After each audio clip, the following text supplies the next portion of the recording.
எப்பவும் செய்யற கேசரி மாதிரி இல்லாம இந்த டைம் பாலை வச்சு கேசரி செஞ்சு பாருங்க. டேஸ்ட் சும்மா வேற லெவல்ல இருக்கும். ரெடி பண்ணலாமா? முதல்ல அடுப்புல ஒரு பாத்திரத்தை வச்சு 1 டேபிள் ஸ்பூன் நெய் ஊத்தி உங்களுக்கு பிடிச்ச பருப்புகள் எல்லாம் வறுத்து எடுத்துக்கோங்க.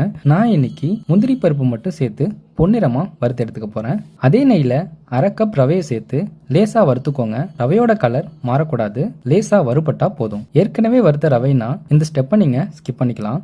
அடுத்தது 2 கப் பால் ஊற்றி கட்டி இல்லாமல் கிளறிட்டே இருங்க. ரவை நல்லா வெந்து கொஞ்சம் கெட்டியாகிற வரைக்கும் வேக விடுங்க. இந்த ஸ்டேஜில் நான் 1 கப் அளவு சர்க்கரை சேர்க்க போகிறேன். நீங்கள் நாட்டு சர்க்கரை வேணாலும் இதில் சேர்த்துக்கலாம். அதுக்கப்புறம் 1 சிட்டிகை உப்பு சேர்த்துக்கோங்க. கூடவே 2 சிட்டிகை ஏலக்காய் தூள் சேர்த்து நல்லா மிக்ஸ் பண்ணிக்கோங்க. இந்த ஸ்டேஜில் ரொம்ப திக்காக இருக்கிற மாதிரி தோணுச்சுன்னா கொஞ்சம் காய்ச்சின பால் சேர்த்து உங்களுக்கு பிடிச்ச பதத்துக்கு கொண்டு வாங்க. கடைசியா வறுத்து வச்ச பருப்புகளை சேர்த்து ஒரு கிளறுனா இந்த பால் கேசரியோட டேஸ்ட் சும்மா செமையா இருக்கும். நீங்களும் வீட்டில் செஞ்சு பார்த்துட்டு எப்படி இருக்குன்னு கமெண்ட்ல சொல்லுங்க.